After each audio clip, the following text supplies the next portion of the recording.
때로 하나님은 거룩한 하나님의 뜻을 이루기 위해서 하나님의 진노를 사용하십니다. 하나님은 지금부터 515년 전에 진노를 사용하여 타락한 중세 교회를 개혁하기 위해서 한 사람을 불렀습니다. 1505년 찌는 듯이 무더운 7월의 어느 날이었습니다. 법학도였던 22살의 마르틴 루터가 부모님을 찾아뵙고 다시 대학으로 돌아가던 길이었습니다. 그때 갑자기 하늘이 깜깜해졌습니다. 하늘에서는 짱대 같은 소나기가 쏟아졌습니다. 쾅쾅 하며 대포소리 같은 천둥소리가 대지를 흔들었습니다. 그리고 무시무시한 번개가 하늘을 가르며 루터 옆에 떨어졌습니다. 겁에 질린 청년 루터는 죽을 것 같은 공포에 휩싸였습니다. 너무나 무서웠습니다. 그 자리에서 엎드려졌습니다. 그리고 하나님께 이렇게 소원을 했습니다. 하나님, 저를 살려주신다면 주의 종이 되겠습니다. 하나님은 하늘을 가르는 번개와 천둥으로 루터를 불렀고 타락한 중세 교회를 개혁하게 하셨던 것입니다. 사람들은 하나님의 진노에 대해서 여러 가지 의문을 제기합니다. 어떻게 사랑의 하나님이라면서 진노할 수 있느냐 하는 것입니다. 이것은 사랑의 하나님과 진노하는 하나님이 서로 다른 분이라 하는 생각 때문에 나타난 오해입니다. 성경은 진노하시는 하나님과 사랑하시는 하나님은 동일한 하나님이며 하나님의 진노는 사랑의 또 다른 면이라고 말하고 있습니다. 예를 들어서 자녀가 죄의 길을 걷고 있다고 합시다. 진정한 부모라면 죄의 길을 가면 안 된다고 타이르고 설득합니다. 그래도 안 되면 화를 내고 때리기도 합니다. 왜 그렇게 합니까? 내 아들, 딸이기 때문입니다. 내 아들, 딸을 지극히 사랑하기 때문입니다. 하나님은 하나님의 자녀에게 진노하시는 이유 역시 동일하다는 것입니다. 저는 오늘 로마서 1장 18절로 32절의 말씀을 통해 분명 복음은 기쁜 소식이라면서 왜 하나님이 진노하셔야 하는가, 왜 하나님의 진노가 나타나는가에 대한 말씀을 살펴보고자 합니다. 먼저 하나님의 진노는 어떤 때 나타나는 것일까요? 본문 18절을 보십시오. 하나님의 진노가 불의로 진리를 막는 사람들의 모든 경건하지 않음과 불의에 대하여 하늘로부터 나타난다 하였습니다. 하나님의 진노는 두 가지 경우에 나타납니다. 경건하지 않을 때, 그리고 불의할 때 나타납니다. 경건하지 않다는 것은 하나님을 향하여 잘못된 자세를 뜻합니다. 반면에 불의는 사람을 향하여 잘못된 자세를 뜻합니다. 하나님은 모세에게 인간이 지켜야 할 율법을 십계명 2개의 돌판을 주셨습니다. 십계명으로 말하면 경건하지 않으면 십계명의 첫 번째 돌판의 내용을 범하는 것입니다. 또한 불의는 십계명의 두 번째 돌판의 내용을 무시하는 것이라 할 수 있습니다. 인간에게는 채워도 채울 수 없는, 하나님만이 채울 수 있는 절대 빈 공간이 있기 때문입니다. 이 빈 공간을 하나님으로 채우지 않으면 사람은 그 빈 공간의 자리에 가짜 신들, 우상으로 채우게 된다는 것입니다. 이런 인간의 모습을 보시는 하나님은 얼마나 한심스러워했을까요? 시편 2편의 말씀처럼 하늘에 계신 이가 웃으시며 주께서 그들을 비웃으시려다 하였습니다. 알면서도 하나님께 죄를 짓고 하나님 자리를 바꿔치기 하고 마음에 하나님 두기를 싫어하는 이런 모습을 보신 하나님은 진노할 수밖에 없었다는 겁니다.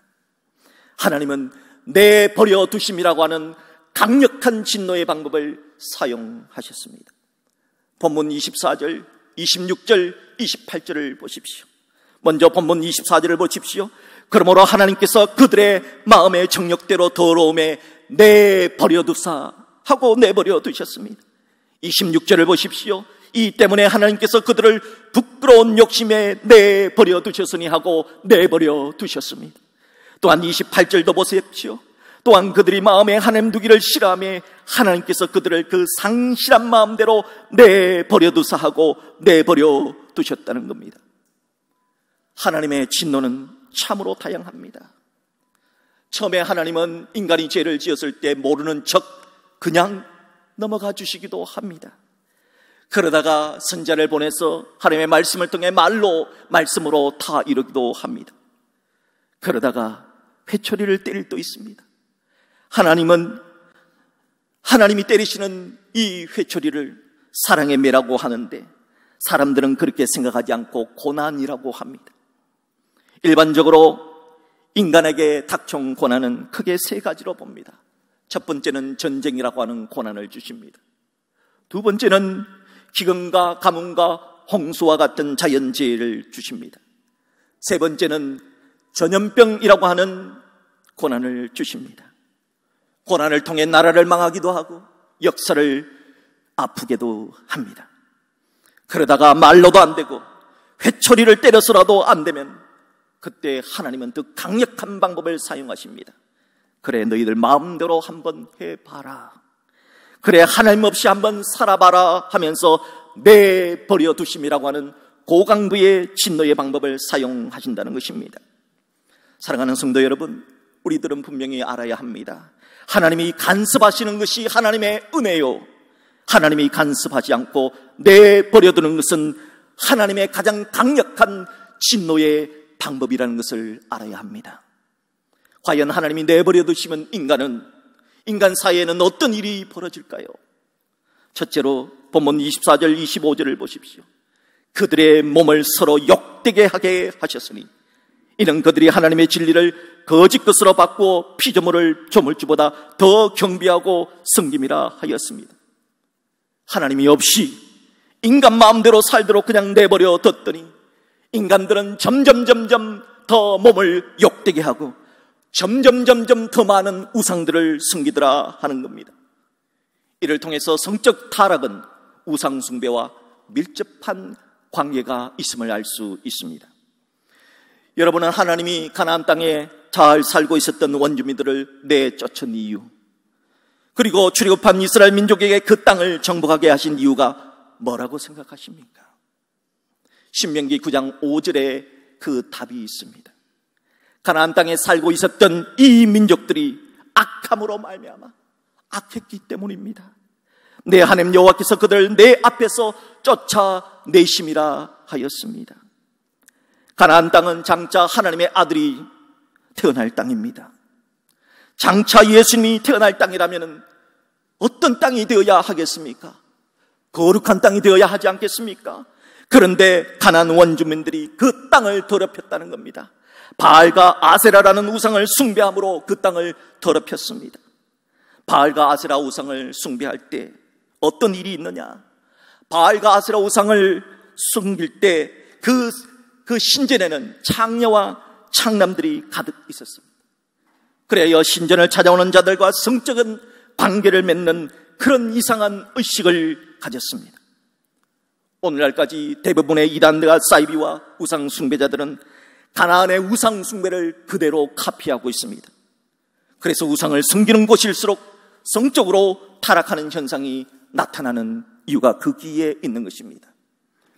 둘째로 하나님 없이 인간들 마음대로 내버려뒀더니 어찌 될까요? 본문 26절 27절을 보십시오.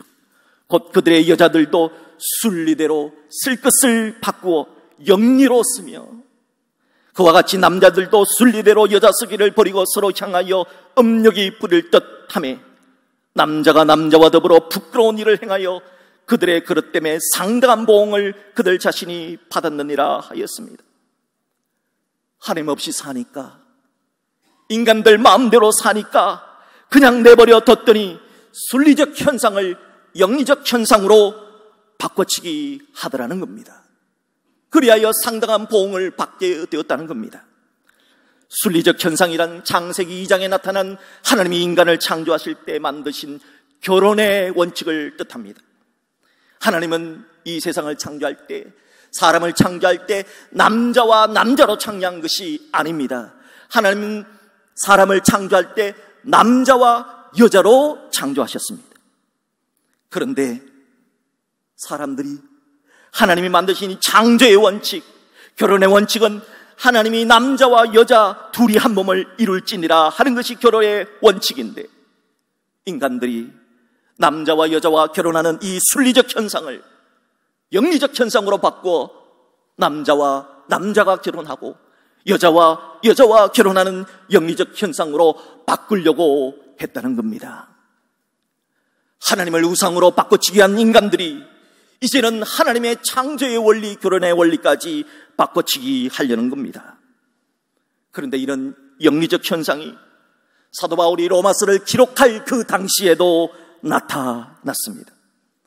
로마의 역사학자였던 타키투스는 말하기를 로마 황제 15명 중 무려 14명이 동성연애자였다 하는 기록을 남겼습니다. 당시 동성애는 얼마나 유행처럼 번졌던지 황제나 귀족은 물론이요 노예들까지 동성애를 즐겼다 합니다. 그것뿐만이 아닙니다. 심지어 입에 담기도 부끄럽지만은 사람과의 성적인 쾌락을 넘어서서 짐승들과 성행위를 하는 그런 일까지 일어났다고 합니다. 그런데 이러한 현상이 지나간 과거 가나안의 역사뿐만이 아니라 지나간 과거 로마 제국의 역사뿐만이 아니라 지금 이 시대에도 나타나고 있다는 겁니다. 네덜란드를 시작으로 유럽과 미국에서는 동성연애, 동성결혼이 합법화되고 있습니다. 미국의 샌프란시스코 같은 도시에는 목사님도 남자, 사모님도 남자인 교회가 있습니다. 여러분 어떻게 생각하십니까? 목사도 남자, 사모님도 남자. 그들은 과연 창세기 2장의 창조의 원리에 대해서 어떤 설교를 할까요? 과연 그것이 진노를 부르는 방법이 아니겠습니까? 구약시대 때 이스라엘은 가나안의 타락한 문화를 받아들여 나라가 망했습니다. 북이스라엘은 아수르 제국에 망했고 남유다 왕은 바벨론 제국에 망하는 상당한 보응을 받았습니다. 공식적으로 최초의 에이즈 환자가 발견된 때는 1981년 미국 LA였습니다. 1981년부터 작년 2019년 12월 1일까지 에이즈에 걸려 죽은 사람의 숫자는 무려 2,800만 명입니다. 현재 대한민국 인구 절반 이상에 해당되는 엄청난 숫자가 에이즈로 죽었습니다. 이 무서운 에이즈라는 전염병에 감염되는 첫 번째 원인이 무엇인지 아십니까? 그것은 바로 남자와 남자 동성 간의 성행위로 인한 원인이 1위라고 발표하고 있습니다. 이런 통계가 말해주는 것이 무엇입니까? 타락한 성문화는 상당한 보응을 받게 된다는 성경적 증언이 아닐까요? 셋째로 하나님 없이 인간들 마음대로 내버려두면 어찌 될까요? 본문 28절로 31절을 보십시오. 무려 21가지에 해당되는 불의한 죄에 노출하는 그야말로 무법천지가 되어버립니다. 하나님 없이 사니까 28절을 보십시오. 마음에 어떤 일이 일어나는가? 또한 그들이 마음에 하나님 두기를 싫어하며 마음에 하나님 두기를 싫어하니까 마음이 점점 악해져요. 마음이 점점 악해지니까 행동도 점점 악한 행동을 하더라는 겁니다. 보십시오. 마음에 하나님 두기를 싫어하자 마음속에 곧 모든 불의, 마음속에 추악, 탐욕, 악의가 가득하고 시기, 살인, 분쟁, 사기, 악독이 가득하고 수근수근 하더라는 겁니다. 사람이 사람에 대해서 좋은 말을 할 수 없어요. 왜죠? 마음속에 악한 마음이 자리를 바꿔치기 했기 때문입니다. 마음이 악해지니까 행동도 어떻게 됩니까? 보십시오. 30절 행동도 비방하는 행동합니다. 하나님께서 미워하시는 행동을 합니다. 능욕하는 행동을 합니다. 교만한 행동을 합니다. 자랑하는 행동, 악을 도모하는 행동, 부모를 거역하는 행동, 우매한 행동, 배약하는 행동, 무정하고 무자비한 행동을 하더라는 겁니다. 이렇게 하나님이 기피한 자들은 몰래 먹는 떡이 맛있다고 합니다. 그래, 훔쳐먹는 사과가 더 맛있다고 말합니다. 이게 정상입니까? 마음도 행동도 병들고 점점 타락의 길을 걷더라 하는 것입니다.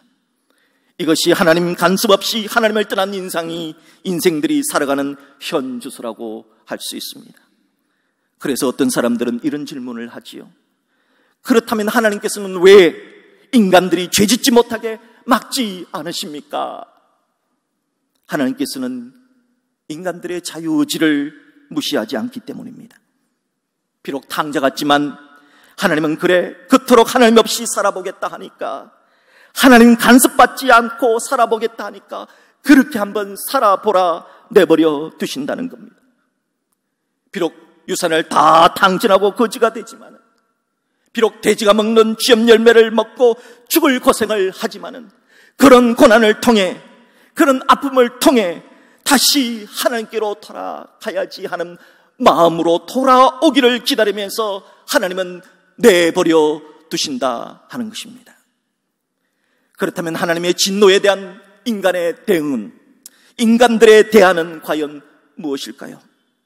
오늘 본문에서 말하는 이런 죄악의 모습으로는 절대 천국 갈 수 없습니다. 진노가 마땅합니다. 지옥이 마땅합니다.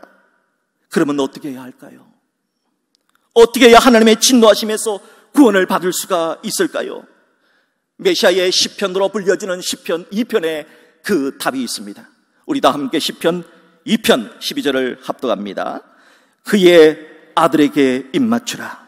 그렇지 아니하면 진노하심으로 너희가 길에서 망하리니 그의 진노가 급하심이라. 여호와께 피하는 모든 사람은 다 복이 있도다. 하나님의 진노를 피하는 원리는 하나님의 아들인 예수님에게 입맞추는 것입니다. 여호와께 피하는 것입니다. 과거에는 비가 오는 날 하늘에서 번쩍하고 내리치는 번개에 맞아 많은 사람들이 심장마비, 호흡마비, 심지어 죽는 사람들도 많았습니다. 기록에 따르면 번개가 한번 화약고에 내려쳤는데 무려 마을 주민 3,000명이 죽었다 하는 기록도 있습니다. 그런데 이 무서운 번개를 막아낸 것이 있습니다. 바로 피레침이라고 하는 것입니다. 이 피레침의 원리는 매우 간단합니다. 하늘에서 번쩍하고 내리치는 번개를 이 뾰족뾰족한 피레침이 대신 막고, 그 번개가 가지고 있는 전류를 땅속으로 흘려 보내는 것이 피레침의 원리라는 겁니다. 그런데 이 피레침의 원리는 십자가의 원리와 너무나 유사합니다. 십자가는 인간이 받아야 될 하나님의 진노를 예수님께서 십자가에서 대신 받으신 겁니다. 피레침처럼 대신 받은 겁니다. 그리고 예수님 대신 우리들이 하나님의 아들이 되고 딸이 될 수 있는 그런 놀라운 은혜를 주신 것입니다. 그래서 하나님은 예수님도 의로우시며 또한 예수 믿는 자를 의롭다 하시는 놀라운 의의 방법을 마련해 주신 것이지요. 이것이 바로 아들에게 입맞추라는 시편 2편의 말씀인 것입니다. 본래 종교개혁자 루터는 로마서 1장 17절의 말씀을 많이 오해했습니다. 복음에는 하나님의 의가 나타났다는 말을 두려워했습니다.